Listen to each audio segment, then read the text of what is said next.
Welcome to Fantasy Football Aces. It's your boy, William Wolf.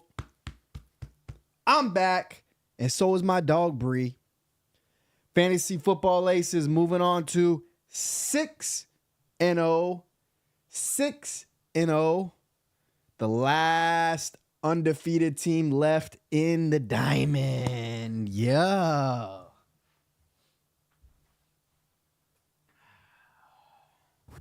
That is not without casualties, though. Had a real heartbreaking loss in the diamond. We'll go. We lost Justin Fields. So without casualties, we moved to 6-0, but we lose Justin Fields, which in my opinion is absolutely enormous. I have a really complete team, but one of the things that takes my team over the top is the high ceiling that I had with Justin Fields. Not only is he capable of rushing for over 100 yards and a touchdown in any given week, but he's also capable of throwing for 304 touchdowns, as we've seen before. That's a class of his own. Really only Lamar Jackson and Jalen Hurts and possibly Josh Allen are even ever capable of doing something like that. So when you're taking away a high ceiling player like that, it is a very, very big loss. Good news is it is a dislocated thumb, x-rays negative. The bad news is it is his throwing hand. He's going to miss a couple weeks. I do have Matthew Stafford with Cooper Kupp starting to really come into his own. I keep beating the drum and saying that Matthew Stafford is really due for some positive regression as far as touchdowns are concerned, but they don't seem to be coming. Puka Nacua dropped a touchdown, and so did Higbee last week. But, you could say things like that every week for every quarterback. So until Matthew Stafford starts throwing for 2 or 3 touchdowns a game, he's not a quarterback that you can really rely on. Unfortunately, I have no choice, and I will be rolling him out until further notice.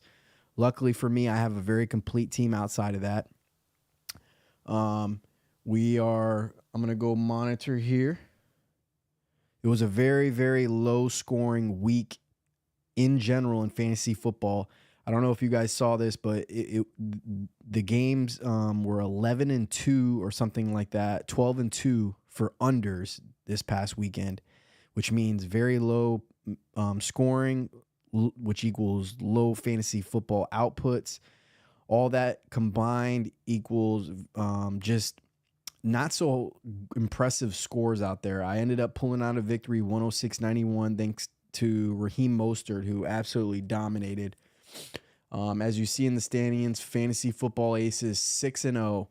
I'm going to be going against Korea this coming week, a.k.a. James O., who I've known since high school, and he's a guy who's always extremely competitive in the diamond. He's one of the top 3 or 4 guys that are most competitive in the diamond. And we're going to square off this week with he's going to be missing Devon Achane and Khalil Herbert, who are on IR. He's got Rashad White, and then I'm sure he's going to be picking up. He has a lot of fab, so I'm sure he's going to grab a running back to fill in here for Deontay Foreman. And then this will be his team outside of that. Keenan Allen, Mike Evans, Stephon Diggs, and Josh Allen. Those 4 guys have been really, really good this year, have really carried him. Laporta has been fantastic this year. And before Achane was hurt, he was carrying him at the running back position. But that's really all he needed because his team was so strong elsewhere. I'm not a huge believer in relying on wide receivers through and through in a half-point PPR format. I think Mike Evans will dive down a little bit. But Keenan Allen's and Stephon Diggs, he really hit on those 2 guys. Not much of a surprise there. Those guys, they can be essentially like running backs even in a half-point PPR format because their quarterbacks really dial in and target them, notoriously often and consistently. There's only about 5 or 6 guys in the NFL that get those kind of targets on a weekly basis, no matter what, because their quarterback just dials in and stares them down as much as they do.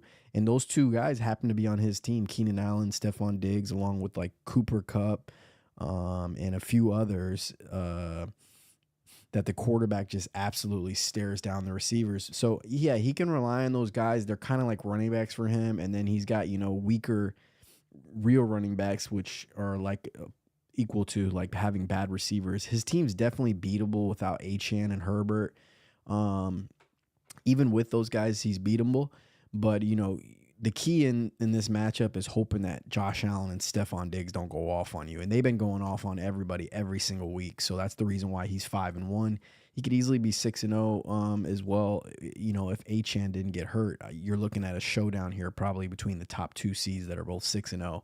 But nonetheless, it is a top 2 seed showdown regardless. We're going to be looking ahead to that. I'm going to have to pick up a kicker this week and make a few other adjustments. I have Nico Collins, DeAndre Hopkins, and Tony Pollard on a bye. So I could show you that. We got 3 starters on a bye this coming week, which is tough, along with Justin Fields out. So that's 4 guys out this coming week. 4 guys that I think are all really key contributors to my team. So it's going to be a tough week this week, but, hopefully I can gut it out. Both teams are going to be down players. Obviously, he's be missing Achane and Herbert, so he's got a little bit weaker of a team as well. I think it's even. It's going to be close to a coin flip. We'll see what I have up my sleeves as far as waivers are concerned. There's a good chance I don't roll with these 2 receivers just because Jameson Williams is he's only getting 20% of snaps, even though he caught a touchdown this past week. I'm just not a fan of that right now. Let's see here.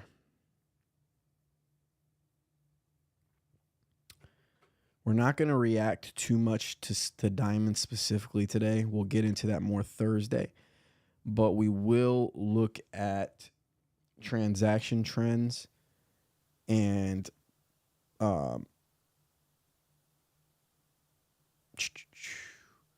we will look at who will be guys that you're going to be looking to add. Guys, as far as transaction trends are concerned, and waivers are concerned this week, I think Geno Smith is a good option to go after with. He's got a really good matchup against Arizona this week. He's starting to get all 3 of his receivers involved, including Kenneth Walker. So I think Geno Smith is a very good flyer this week, especially if you're down Justin Fields or down any of these other quarterbacks or have your quarterbacks on a bye. Let's see here.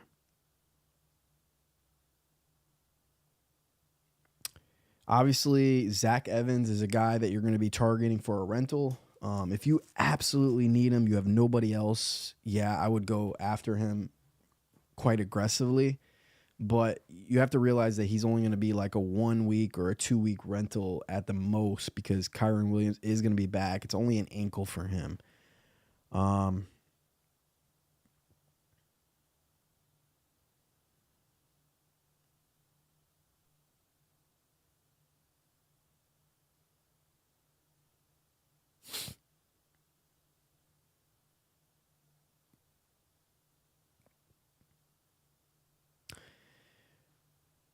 I think that you could say the same thing for Jordan Mason. They're saying Christian McCaffrey's probably going to be out, or I'm sorry, probably going to play. So I don't think that he's necessarily a guy that you need to be going extremely hard at. But if you absolutely need him, he'll work in. I think, they'll at least dial Christian McCaffrey's workload back a little bit, regardless if he's going to play or not. But and there's a chance they sit him, but that's short term, and you're going to want to look at him and Elijah Mitchell just a little bit. I don't think that you should be unloading your fab like crazy though, unless you absolutely need him.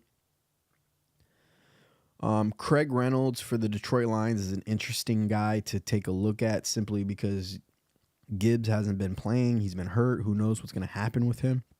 Montgomery's going to be out. So I believe that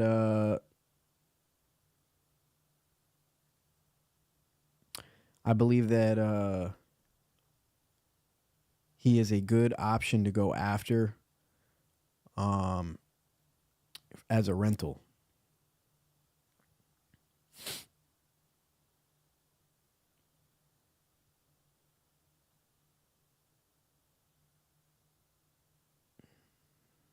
At the wide receiver position, it's pretty shitty. There's not a lot of guys to go after. I don't recommend anybody. You kind of just have to stay put. It seems like in most leagues, receivers are all taken or on people's benches at this point, but they will be guys that are dropped that you're going to be watching out for. Let's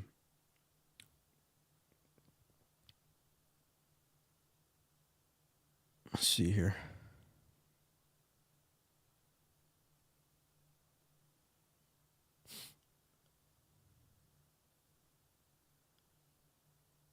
At the tight end position, you're going to want to take a look and monitor Michael Mayer, second round pick for the Las Vegas. Seems like, they might be getting him more involved. He had 6 targets this past week, and he's got a really green schedule coming up. I think Michael Mayer is a guy to keep an eye on and possibly pick up. I would put him on your bench and or even start him if you need to. I think tight ends, unless you have like 3 or 4 guys, you're more than welcome to just, add and drop players and try to find your guy. I think Michael Mayer is worth an option and worth somebody you can fly out there. Like I said, at running backs, we pretty much have covered everybody, and wide receivers as well. Rashee Rice, if he's still out there, man, you should be starting him, picking him up and starting him. I think he's going to really take over as the wide receiver 1 in Kansas City. As far as defensive streamers, the Rams, the Washington Commanders are good options to go after for streaming this coming week. Besides that, waivers are a little grim. I don't think that there's a whole lot of people out there. So we're going to react to the NFL. And if anybody has any waivers questions, you can ask me.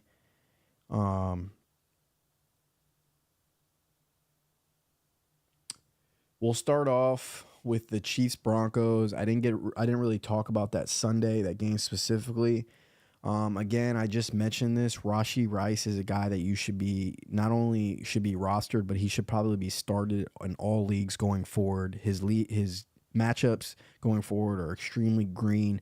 Watson just got hurt for Kansas City. That means more snaps for him inevitably. Not only because just because, but also. More importantly, because he is the best receiver on that team, and it's noticeable at this point. And if you don't think Andy Reid knows that, you're out of your mind. I think that with 30% of snaps being taken out of the lineup in Watson, I think you can almost guarantee all those snaps go directly to Rashee Rice. I think Valdez Scantling and Sky Moore, along with Tony, will stay around, where they're at.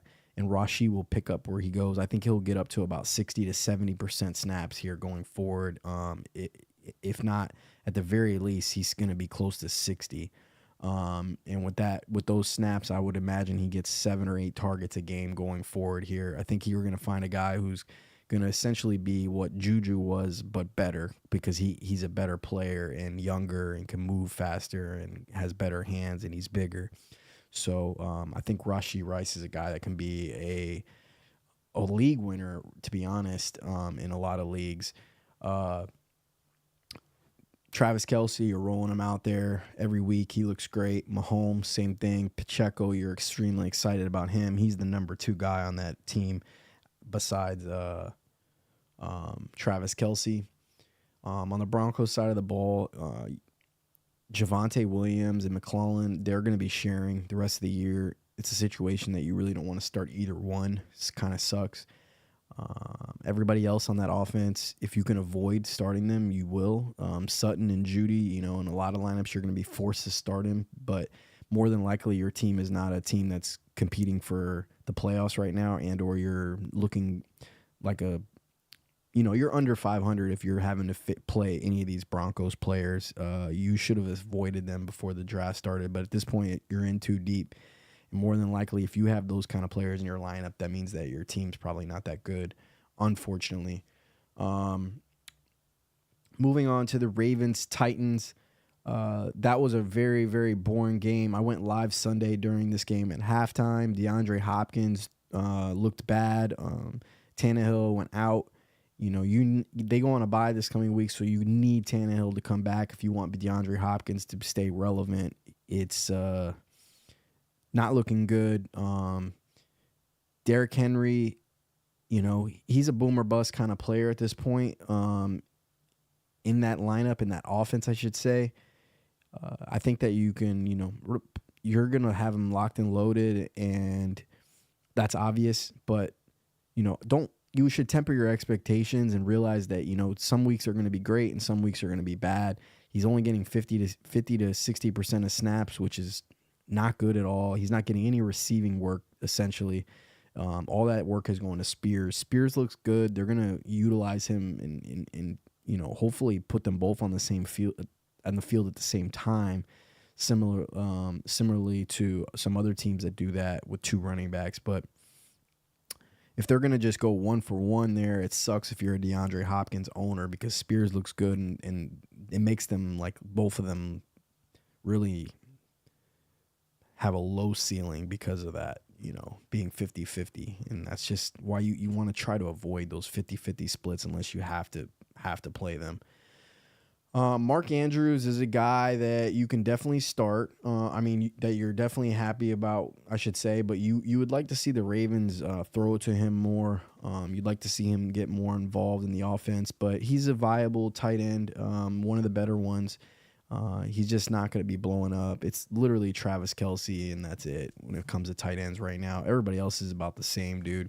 You got like a tier 2 of like Laporta, Kittle, Andrews, and like one other that I'm forgetting. But besides that, it's kind of like Kelce, those guys, and then just dart throws. So, and I would even put Waller in that category of dart throws at this point. The offense is just too ugly out in New York. Besides that, you're really only going to start Flowers. You don't want to start Gus Edwards or Justice Hill, man. They're just not. Speaking of 50-50 splits, like I said in Tennessee, this is a worse version of that because, Lamar Jackson runs the ball as well. And it's an ugly situation for fantasy football. It's like Flowers and Andrews and Lamar Jackson, and that's it on that offense. Moving on to the Commanders, Falcons. By the way, we'll go through picks. I got the Chiefs right. I got the Ravens right. Commanders, Falcons. I took the Falcons, so I would have lost that one. Obviously, I didn't play it, but I'm just saying, like, in general, I am giving you picks every Sunday for every single game. Good news is that the Falcons are throwing the ball a lot more. I don't know if that's going to continue and become a trend, but for as of now, Drake London is a good option, and so is Kyle Pitts, and that's something that we've wanted the last couple of years. So you're probably excited if you have either one of those guys. From the outside looking in, as a guy who doesn't have any stock in Atlanta, like, I'm still skeptical, and I think anybody outside of having those two guys, Pitts and London, on their team, they would most likely be skeptical and not afraid of them. But if you have them, you're excited. It's been a couple weeks in a row now that they've gotten targets and production, which is something you haven't seen 2 weeks in a row in the last couple of years. So that's fun. Bijan continues to be what I said he was going to be before the year started. He's a good running back, but he's in a timeshare and a bad offense. So Bijan is, he's been very underwhelming. Not as underwhelming as Gibbs for the Lions, but he's been underwhelming nonetheless. On the Commanders side of the ball, you're looking at a situation where they have, Dotson, they have McLaurin, they have Curtis Samuel, and they have Logan Thomas. And you don't know which one is going to do well on a week-to-week basis, which makes them all not startable, in my opinion. If you're going to fly one of them out, fine. You're going to have to do that. If you got to fly out Terry McLaurin or Dotson or Curtis Samuel or even Logan Thomas, sure, go for it. But just temper your expectations and just realize that any given week, one or the other is going to do well. They're going to have very, very, very few weeks that, 2 or 3 of those guys have a good week. So last week it was Curtis Samuel who's and who's having touchdowns at a rate that he can't continue on, along with, him only having 60% of snap shares, you're looking at a wide receiver 3 who's been very productive for fantasy, but it's not something you can rely on. It's an outlier at this point. If you have to fly him out there, do it, but it's just somebody that, I wouldn't rely on a week-to-week basis along with any of those other receivers. Brian Robinson, he's losing snaps to Antonio Gibson. It's just not really a good situation in Washington. There are a bunch of guys that you can fly out through bye weeks and stuff, but it's not people that you want in your lineup every single week. And that, I would even include Brian Robinson in that list. He's definitely regressed from those first 2 weeks where we thought maybe he could be an absolute stud in fantasy this year.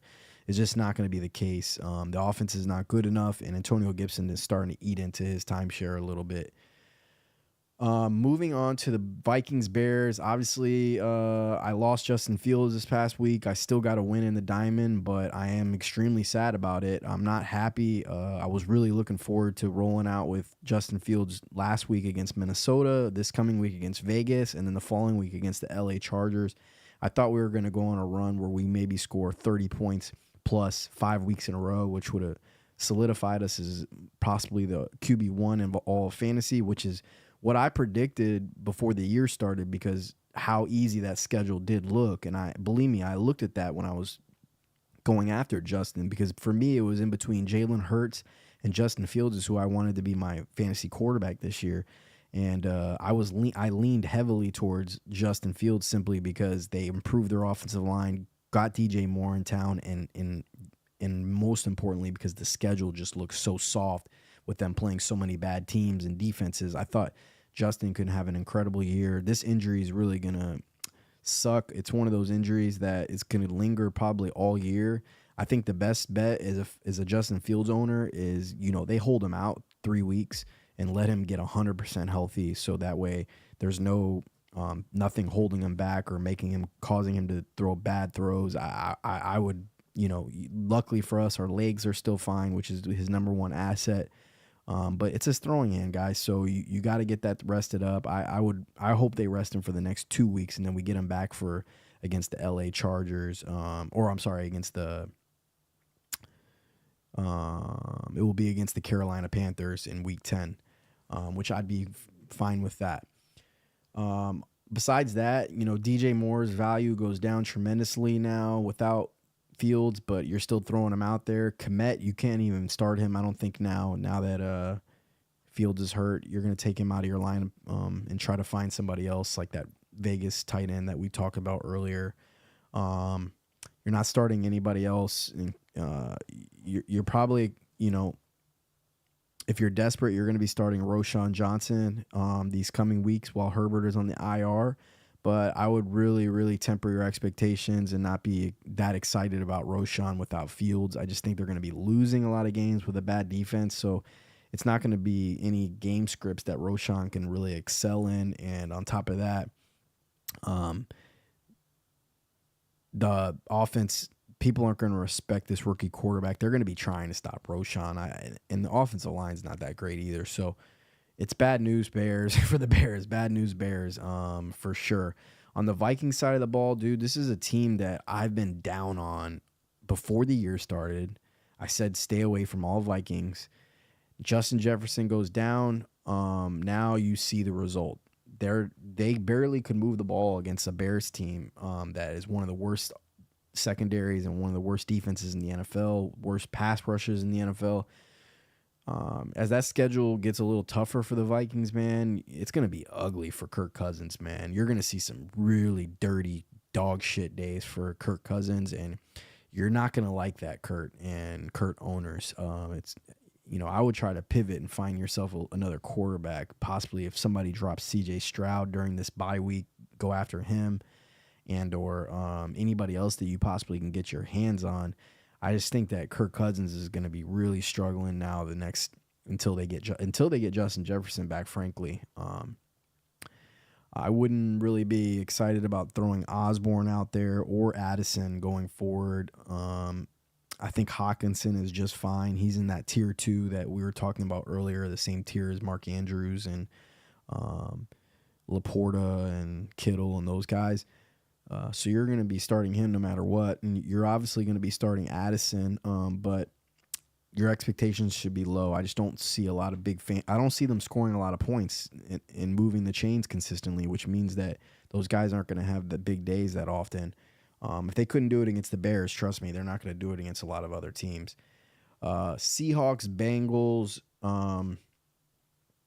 Yeah, I got that one wrong as far as the pick was concerned. I did take Seattle. They lost by a point, but the Bengals did fall back down to earth. Like I said, 17 points against Seattle.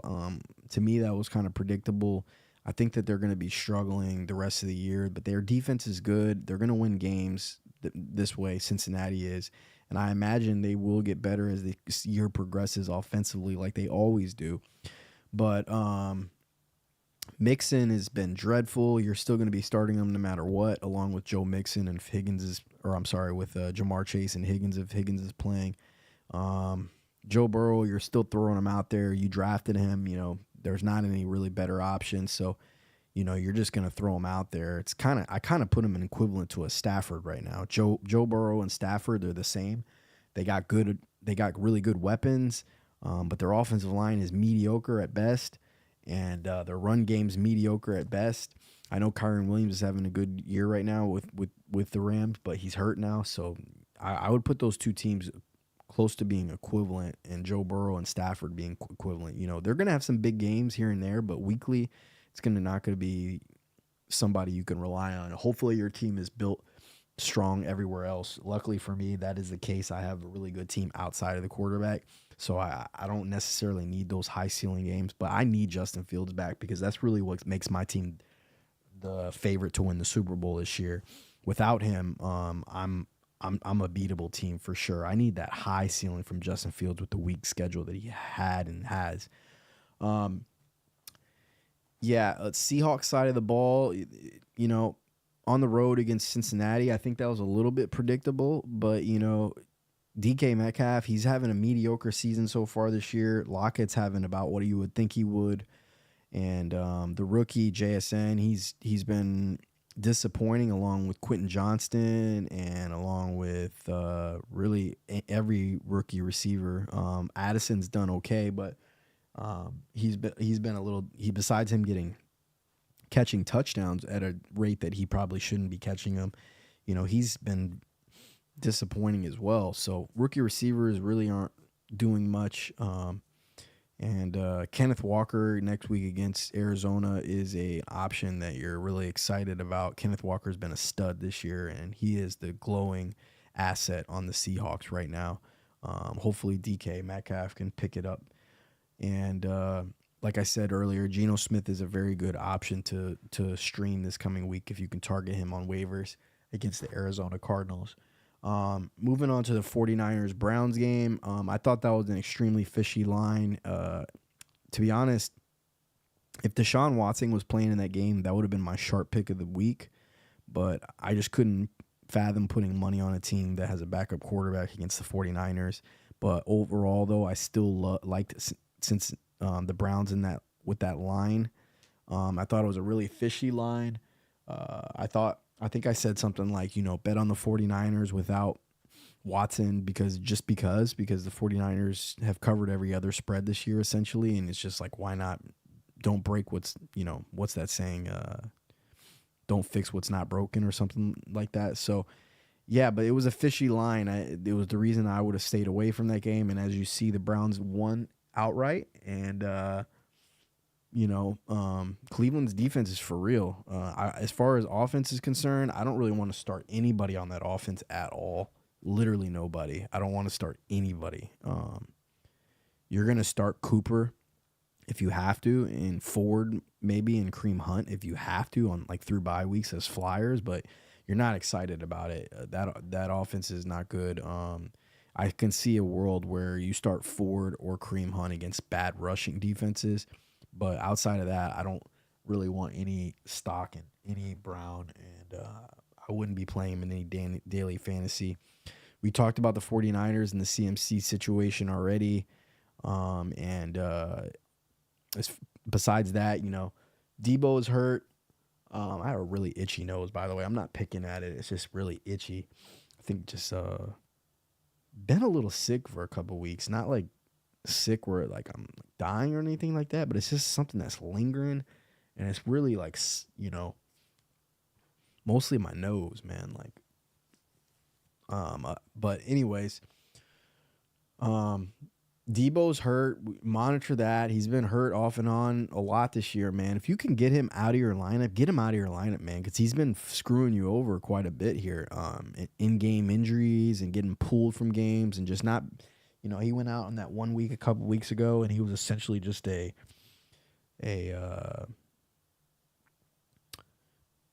not. I'm looking for the other word for distraction, but like he was I don't know why the word's not coming to me. Not a distraction, but a decoy. He was a decoy a couple weeks ago. This past week, he got pulled with an injury. Debo has just kind of been a mess a little bit as far as that's concerned. He has, he's a valuable fantasy asset, but, I said all along that it's tough to have any piece of the 49ers if his name's not CMC. And now that CMC's banged up, you're going to see probably more of a committee with the 49ers going forward, especially with how good Mason looked and Elijah Mitchell looming.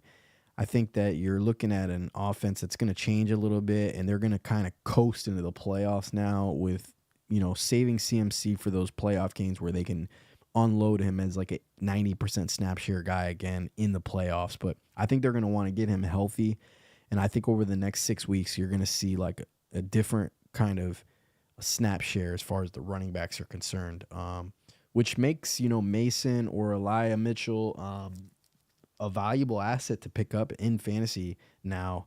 I think going forward for the next 6 weeks, it's just going to be hard to predict which one of those guys takes up. But Mason looked good, guys. He looked really good, and he's young. Mitchell can't ever stay healthy, so it'd be interesting to see what happens there. Moving on to the Panthers, Dolphins. Adam Thielen is an absolute stud in fantasy this year. You hit gold with him, most likely even in free agency. You could have gotten him this year in the first couple weeks. So Adam Thielen's a stud, man. You're lucky if you have him and continue to roll him out. He's the only Panther that you're going to want to start. I think you can start Hubbard going forward if he becomes the RB1. Hopefully, if you have Hubbard on your team, you hope that Miles Sanders is out. If not, he's going to come back, and they're going to be in 50-50 again, and neither one of them are worth a shit at that point. It's like a lot of these backfields that are 50-50 in the NFL right now, they're worthless. You don't want to start anybody because they're both unreliable at 50-50, and their offenses aren't good enough to support that. Like the Miami Dolphins offense that's 50-50, yeah, you could start those guys because they're both valuable. They're putting up 35 points a week, and they're moving the chains all the time and getting a bunch of yardage.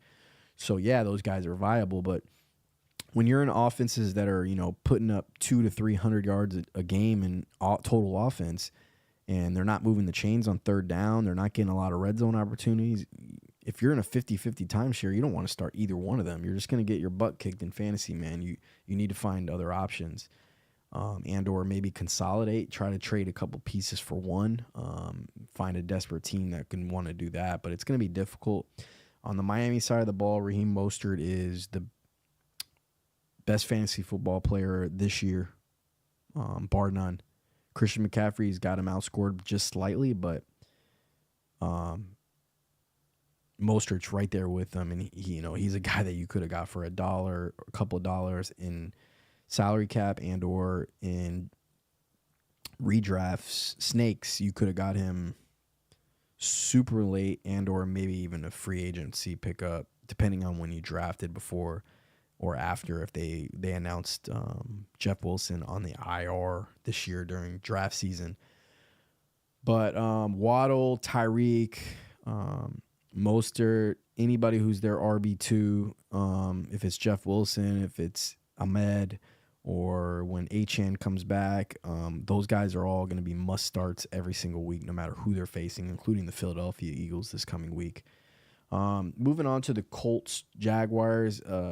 It was a disappointing day from Ridley and Kirk. I had them across the board on a lot of different DraftKings lineups against the Colts defense. It's been really bad against receivers. Kirk caught a touchdown, but it was just a lackluster day from those guys, in my opinion. They won the game. ETN had a big game, which is the reason why it took away from those receivers and from Trevor Lawrence. But Trevor Lawrence is a little banged up. I don't know how serious the injury is, but he's just been kind of meh this whole year since week one. And if you have him, most likely your team's struggling. If you have Ridley, you're really unhappy, and I don't blame you. He was a high capital guy and snake and in draft salary caps, and he's just not been who we all think he could have been and could be. I was staying away from him because I feel like when a receiver or any player for that matter has that kind of layoff from the NFL, it's really tough to, be elite again. But a lot of people believed in Ridley. I don't think there's any. I would say that there was good reason for it. He's very talented. He looked great in camp, but camp is camp, and he just hasn't gotten it going yet. Hopefully, if you have him, you're still optimistic. I would be. Trevor Lawrence is still a very good quarterback, and I just think you're also looking at a situation where they just have so many different people they can use in ETN, Ingram, the tight end, Kirk, Zay Jones when he comes back, and then obviously Ridley. So it's like a lot of these other offenses in the NFL, like Philadelphia, San Francisco, and some other ones. Sometimes for fantasy, it's not that great to have those guys, especially when you have to spend a decent amount of capital on them because you can't rely on them on a week-to-week basis. It's part of the reason why I stayed away from all the Philadelphia receivers this year. I stayed away from all the San Fran receivers this year. And Kansas City falls in that category now too. They're just spreading the ball around that you can only really rely on Travis Kelce in that offense. And then besides that, you want the running backs in those teams, ETN, DeAndre Swift, CMC, etc. You see what I'm saying here? Like you want the running backs in those situations and you want the quarterbacks in those situations, but everybody else is kind of like, you can't rely on them on a week-to-week basis, and it kind of sucks. Moving on to the Saints-Texans, my boy Nico Collins, who I've been hyping up all year, he had a decent day, 80 yards on 4 catches, I believe. Against the Saints, that's actually a really productive day. They're going to be going on a bye this week. They'll get Tank Dell back after the bye. And I think with Tank Dell back in the lineup, that's going to help Nico a little bit even more. Nico's a true alpha. I'd be excited about starting him the rest of the year, but you'd like to see CJ like dial in on him a little bit more. I think he's kind of uncoverable. I think he's, a big boy. He's fast. He can really stiff arm defenders and break tackles. I think they should be trying to scheme up him a little bit more because I truly think that he's unguardable. I think he's too big and fast for pretty much every DB in the league. So I'm intrigued and hopeful that they start giving Nico at least 9 targets a week. He's only been getting that like every other week, if not even that. If you even want to put it at that pace, I'm trying to say every other week. I think it's probably like every week and a half that he's getting those kind of targets. But you'd like to see him get those kind of targets every single week. I'm looking at him right now. Last week he went down to 6 targets. The week before that, 4, 9, 3, 9, 11. So you want him to get to that 9 mark, and the last couple of weeks he just hasn't been there. It's games that have been really close against good defenses in Atlanta and New Orleans, so it's kind of, I guess you would say, predictable and expected that they're going to, but their run game's not so good, and I just like to see CJ slinging a little bit more. I think that after the bye week, you got Carolina, Tampa, Arizona, you got Jacksonville, who's been bad against the pass, Denver bad against the pass. I think Nico can possibly explode after this bye week. So I'd be happy about that. Dameon Pierce, he went from like 100% snaps to like 50 again with Singletary involved. That sucks, man. I would try to stay away from the Texans backfield as much as if you can. On the other side of the ball, the other team, the Saints, Kamara's still a stud. You're going to start him every week. and be happy about that. Olave, you're going to start him every week and be happy about it regardless of the result. But outside of those two guys, you're not going to want to start anybody on the Saints. Shaheed, don't chase those points. He's non-reliable, and you're not going to be able to predict those weeks that he scores a touchdown like he did. Taysom Hill, same thing. Stay away from him. I know he had a good week this past week, but you can't trust that on a week-to-week basis, and it's just going to be disappointing and cause you a loss. You can get somebody better in your lineup that's more consistent. I do have one message I could see from here. It's Final Thoughts, who is a regular on the show. Let's see here what he's got to say.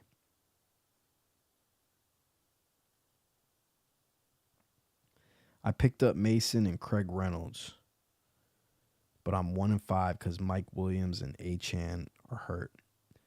Yeah, you can't seem to get a win, man. To me, it looks like your team is fine, man, but sometimes fantasy football, it doesn't go your way, man.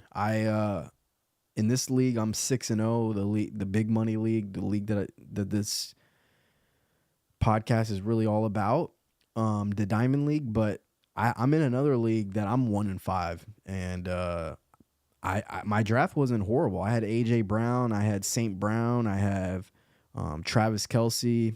I drafted Justin Fields in that draft. I drafted James Cook, and I'm like fourth or fifth in total points when it comes to the whole league in general. But every week I seem to be facing a team that just outscores me, and or I get an injury. Like this past week, Justin Fields got hurt, cost me a win. Sometimes it's just not your year, man, and it sucks. And what you do is you try to learn from it, and then the following year you try to draft a little differently. And in that league specifically, it's a full point PPR league, and I went with a different strategy than I typically do, just because in the Diamond League I went with my normal good strategy that I love to do drafting. And then in this B league called the Platinum League, I tried a different draft strategy, knowingly too. Like I did something that I normally didn't. I invested in St. Brown and AJ Brown and Travis Kelce, and that was primarily what all my money went in that salary cap, those three guys. And when you spend that kind of money on those three guys, yes, all three of them are great, but you lose. If I overspent on AJ Brown and St. Brown's just slightly, and it really cost me my running back room. And even if it's a full point PPR league, I think running backs are just the most important asset in all formats, even full point PPR. You can find receivers that can do well. I made some trades in that league, which probably cost me a win this past week as well, even though if Fields didn't get hurt, I would have won. But the point I'm trying to make is that sometimes even when you have a good team, it's not your year, man. And all you can really do is just keep fighting and keep fighting and keep fighting like you're doing with, Mason and Reynolds, and then try to gut out some wins and get on a little streak of your own. And then, before you know it, if you have a decent point total, you can possibly squeak in the playoffs. And then if you can squeak in the playoffs, that's the only thing you should be trying to do. Because in any league, that's my only goal anyways, just to make the playoffs. Because once you make the playoffs, it's all luck at that point. I spent my fab a little stupidly in that other league as well. So I'm just in a bad spot in that league. I'm not giving up. I'm going to try to, fight. But sometimes it's just not your year in a redraft league, so there's nothing you can really do about it. I don't really know what else to say about it, man. In week-to-week leagues, when you're playing against somebody every week, you can be unlucky, man. I'd say that there's a lot of skill in fantasy when it comes to your draft and managing your team and waivers. But as far as the players that are playing and injuries, you can be very unlucky, or very lucky for that matter as well. Like just based on the fact that, like, for example, this past week in my big money league, I moved to 6-0, and Justin Fields got hurt, and I still won because I played a team that just didn't score. They got, I played a bad team that couldn't score, and I ended up winning. And that's tough to do, and it's not always going to happen. Moving on to the Patriots Raiders. I'm going to keep it real short here. Unless your name's Ramondre Stevenson, you're not starting anybody on the Patriots.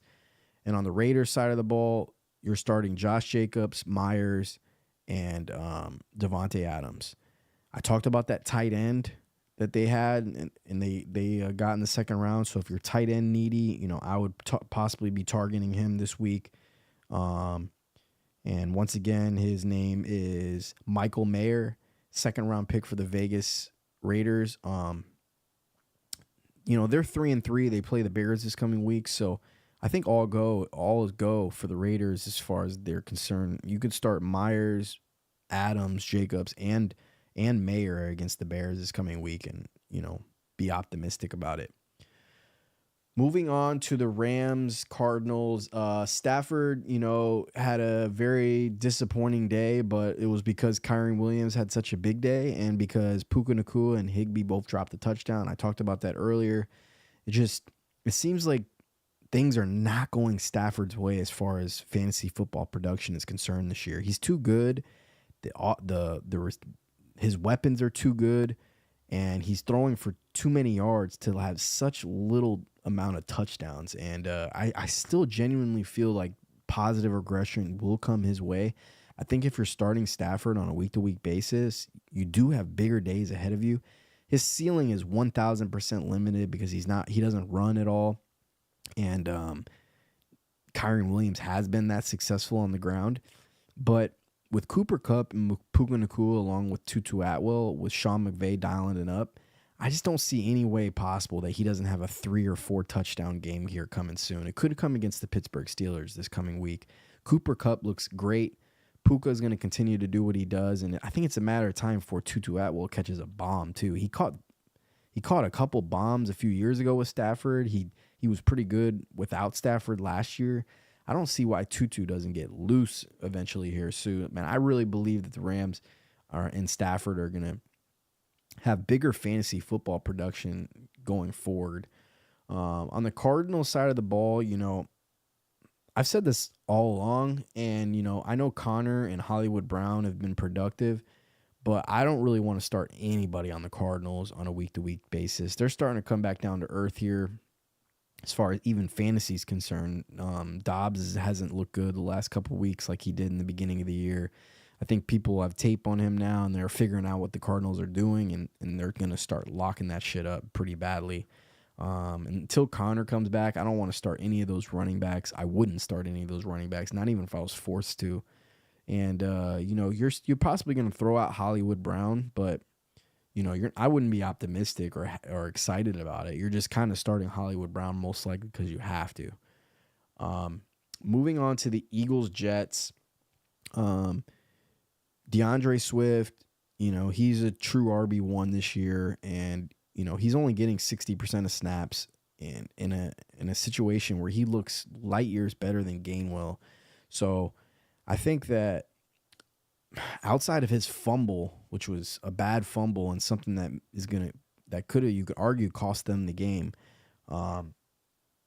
there's no way in hell the organization shouldn't be going more towards 70% Swift and 30% Gainwell, and I think they will go that direction as long as DeAndre doesn't fumble again. They're definitely starting to get him more involved in the passing game, which is amazing. He's getting 5 or 6, 7 catches a week, which takes your fantasy football value up tremendously. And Swift is a true RB1, and he's not going anywhere. And I would expect a pretty good week from him against Miami this coming week, along with everybody else on that Dallas Goedert in that just below a tier 2 tight end who's going to have up and down weeks, and somebody you're going to start every week, but you're just, you expect what you expect. You're going to have a lot of bad weeks, a lot more than good.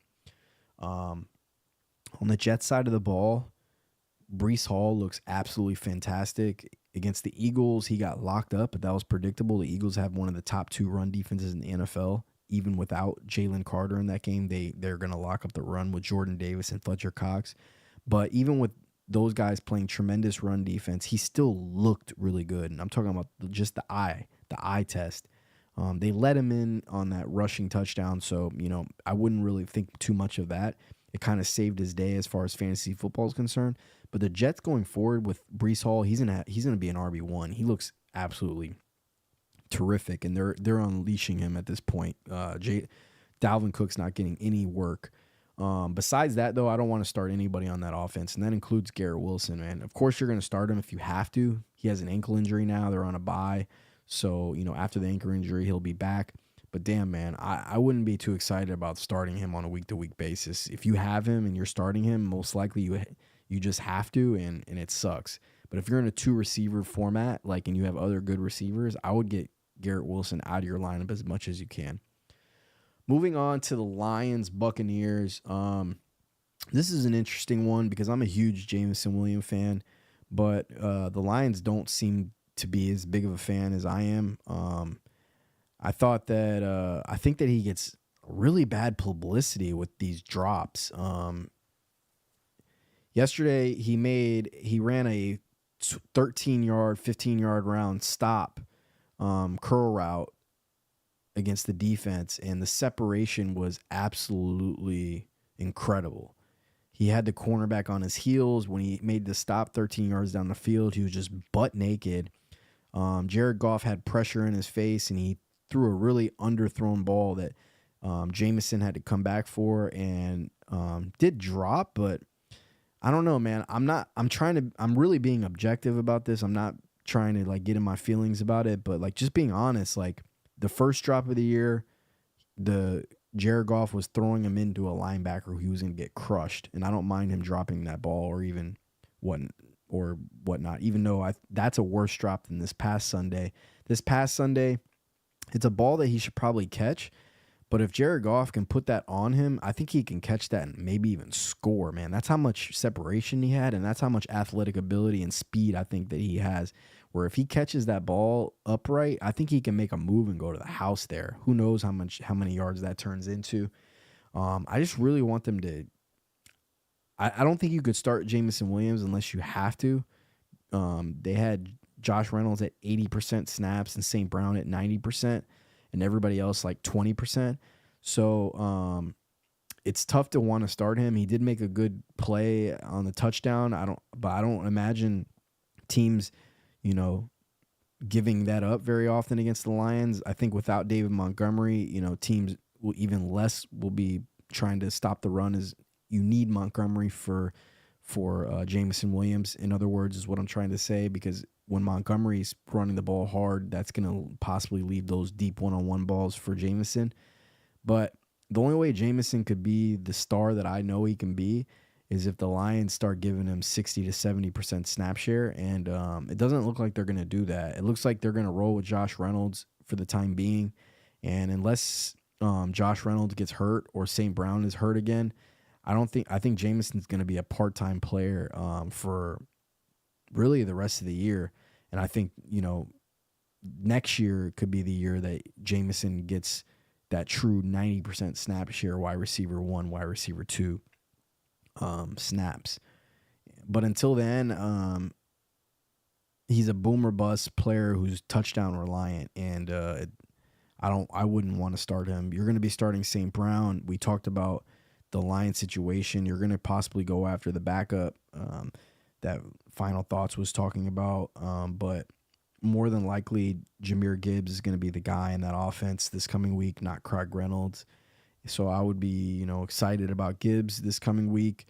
And on the Buccaneers side of the ball, I think that was kind of what you should expect the rest of the year. I think the Buccaneers have a really good defense, but I wouldn't rely on their fantasy football assets on offense. Mike Evans will be a guy who you're going to continue to start and be excited about because of the value that you got him late in your draft and for a little money in salary.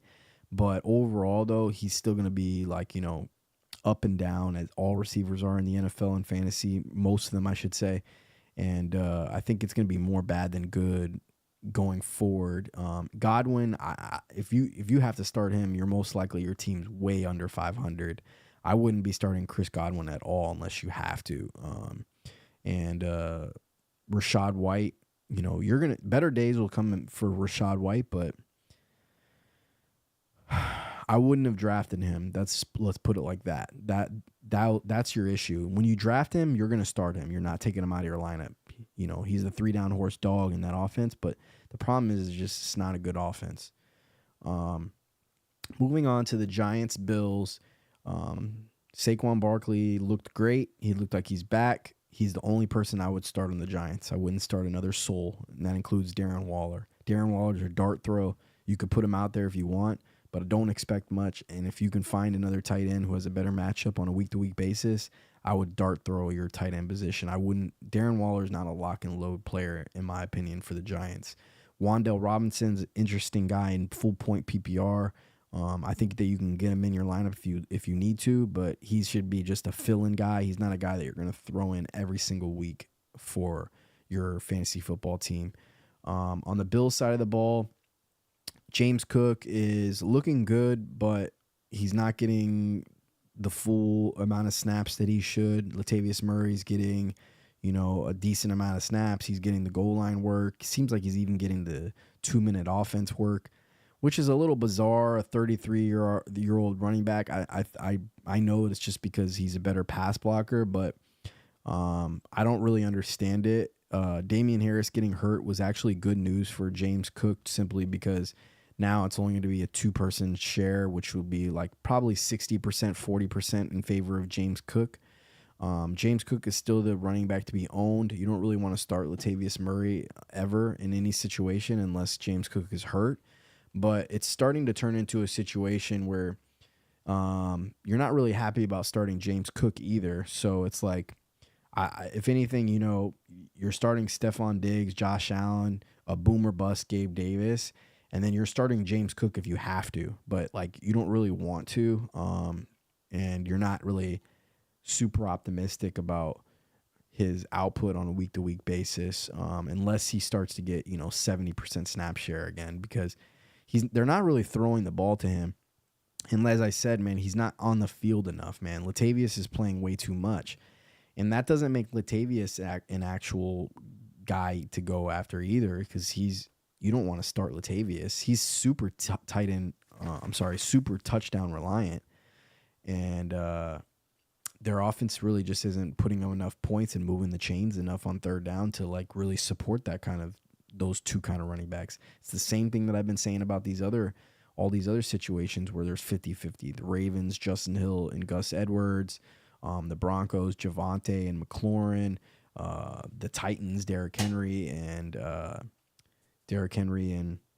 Spears, the Commanders, Brian Robinson and Antonio Gibson.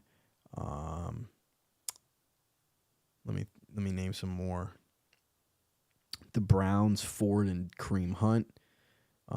The Panthers when Miles Sanders back and Hubbard. The Colts, Zach Moss and JT. The Texans, Singletary and Pierce. Hell, even the Patriots, Ramondre. I'd say that's a really good situation to compare it to, by the way. Ramondre and James Cook are essentially in the same category, especially if you can get if they start to throw the ball a little bit more to James Cook. I think you're talking about two guys that are very comparable and in a step above all these other ones that I'm naming. Even JT would fall in that category as well once he starts to get more involved in the offense. But these are guys that are like just above 50-50 splits, and they're not that great. You're going to start them if you have to, but most likely it means that your fantasy football team's not that good, unfortunately. Besides that, those are all the situations that I would say are equivalent to that. Moving on to the Cowboys, Chargers, Tony Pollard.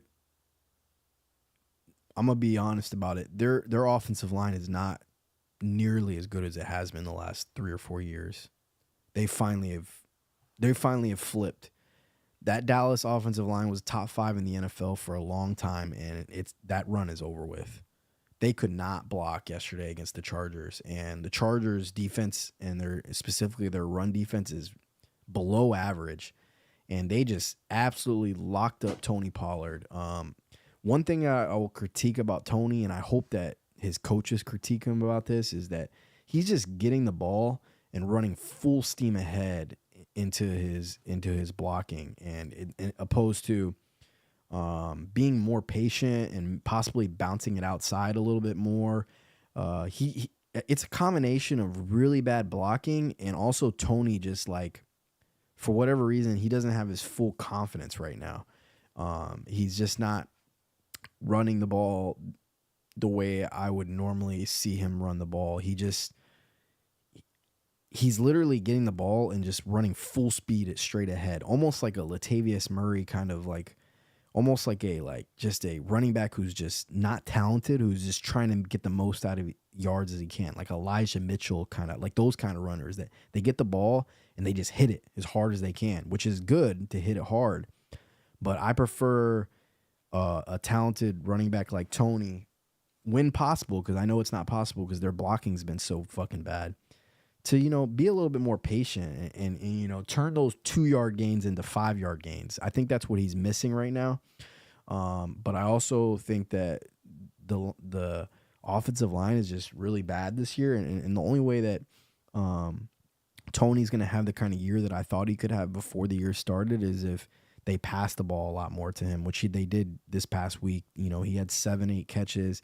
I know he had that one long catch that really saved his day for fantasy football.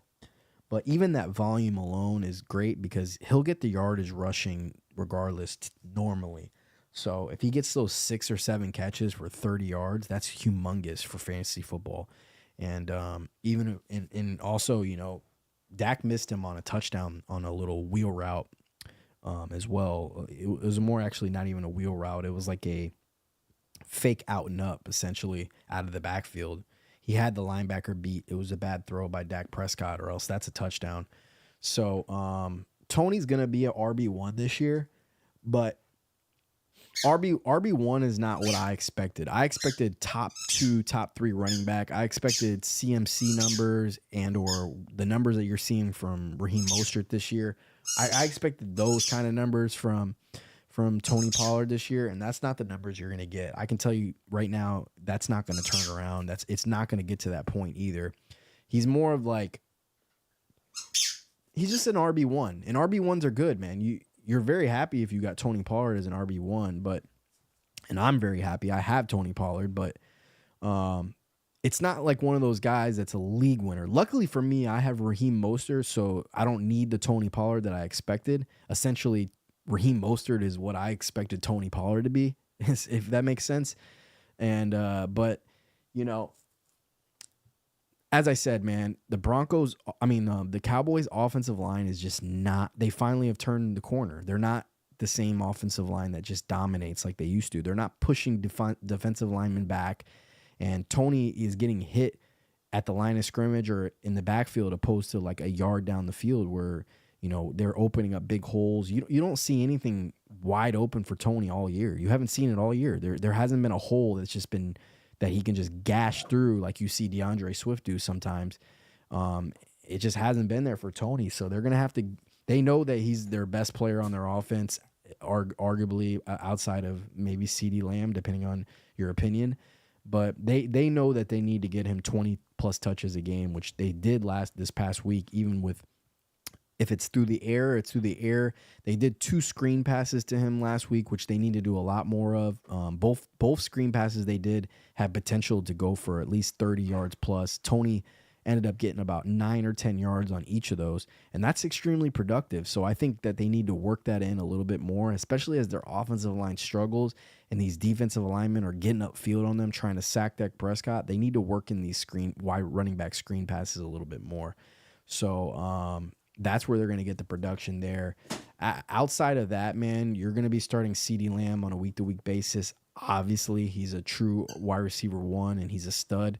I'm not starting Ferguson ever unless I have to as a dart throw, and I'm not excited to start Dak Prescott. I know he had a good week this past week, but a lot of it is because he broke that 20-yard rush for a touchdown.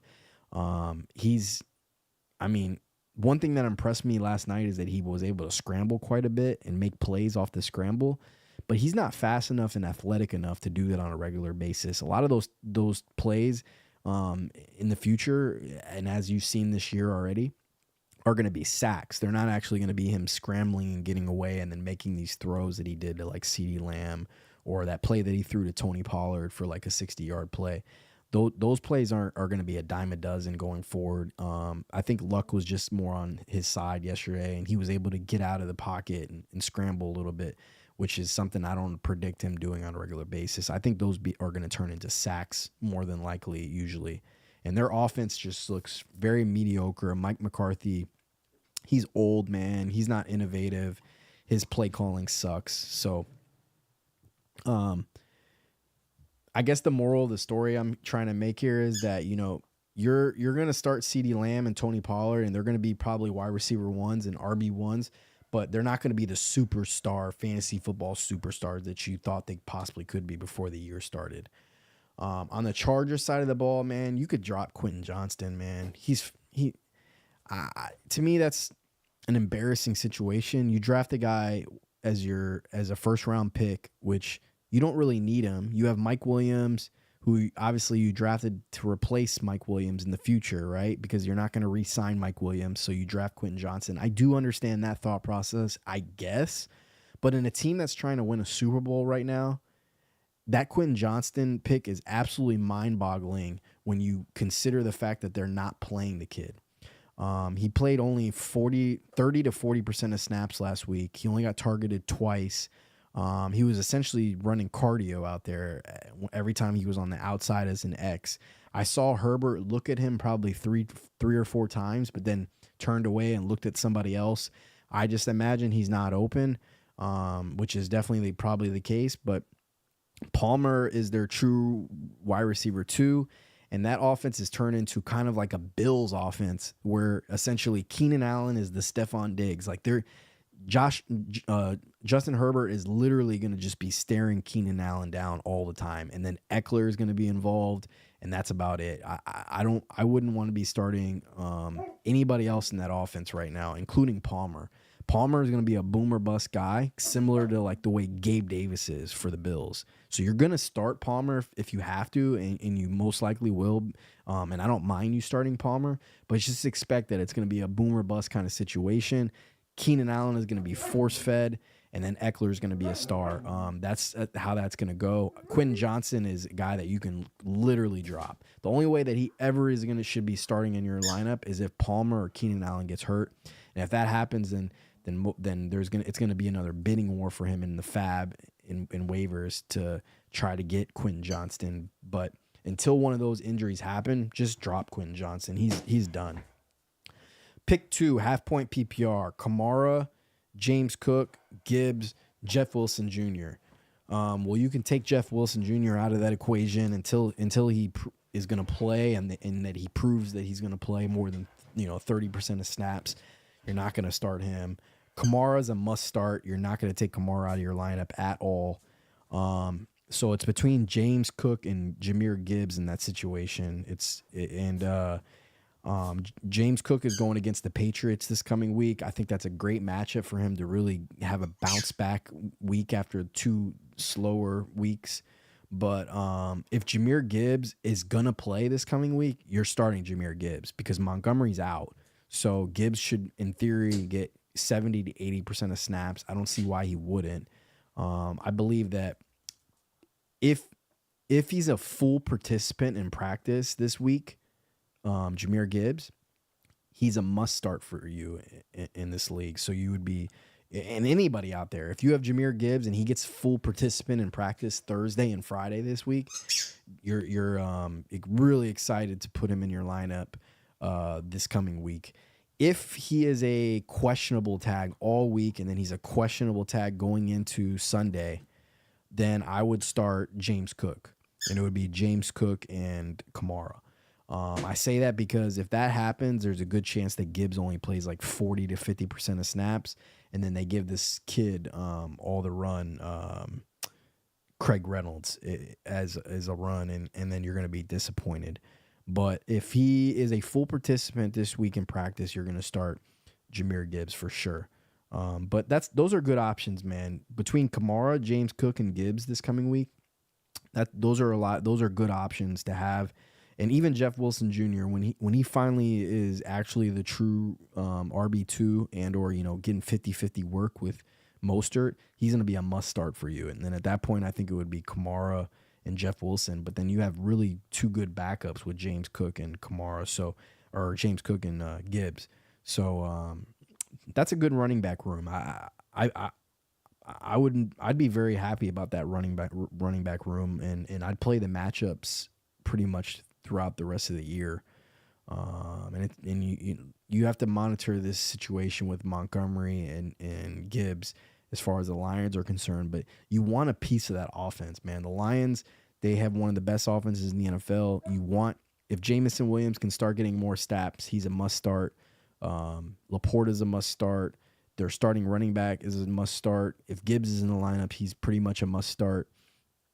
And obviously St. Brown is a must start. And I think Goff at this point is even a guy that the way the quarterbacks have been this year in all of fantasy, like there really hasn't been a lot of great quarterbacks this year outside of like Josh Allen and Jalen Hurts and I guess Justin Herbert.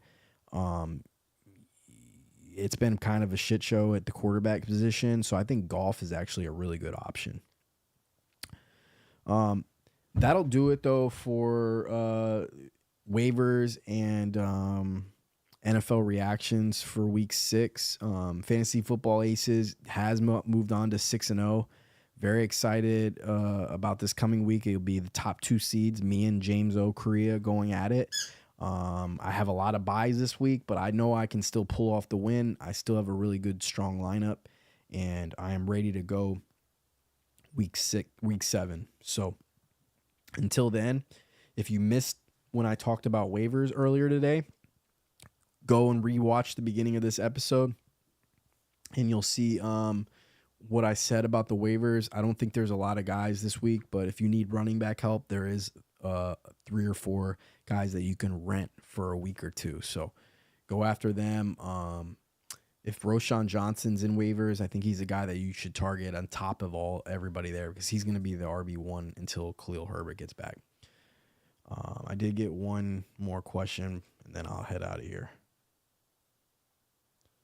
So I made a mistake. We can only hold 2 QBs minus Fields and Stroud. Fields is out, and Stroud is on a bye week. I traded for Burrow, and he's on a bye week, and I didn't look at. I just got to punt a QB this week. Yeah. I don't even know what punt a QB means. If you're saying you can only hold them, then yeah, you're fucked.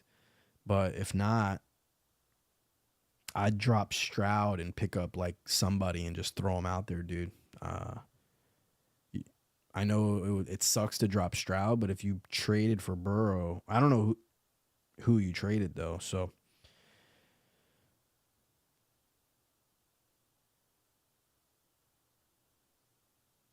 no, don't worry. I'm heading out. This is my last answer. But as far as Leonard Fournette is concerned, he shouldn't be rostered, man. Even if the Bills signed him, like, what the fuck's the point of that? They have James Cook and they have Latavius Murray. You think that Leonard Fournette's going to do something? No. Unless he gets signed by, like, there's literally not a situation in the NFL. I mean, the Ravens, I guess, maybe the Browns, but, like, even those 2 situations, like, he's not going to come in and play, bro. He'll never play. Leonard Fournette's not rosterable. Drop him. Don't keep Leonard Fournette. Even if he gets signed to a team, I wouldn't want him. He's done in the NFL. It's over with for him. He'll be a backup. He'll never get a shot again. He could be a journeyman like Latavius Murray is, I guess, but outside of that, no, you're off him. I'll see y'all boys Thursday, though, for Thursday Night Football. I'll have a guest in the building Thursday, and we're hot on Thursday for the pick, too. We haven't lost this year, essentially. We're undefeated on Thursday, so you should tune in and get that money on Thursday. I'm going to have another winner for you. Peace.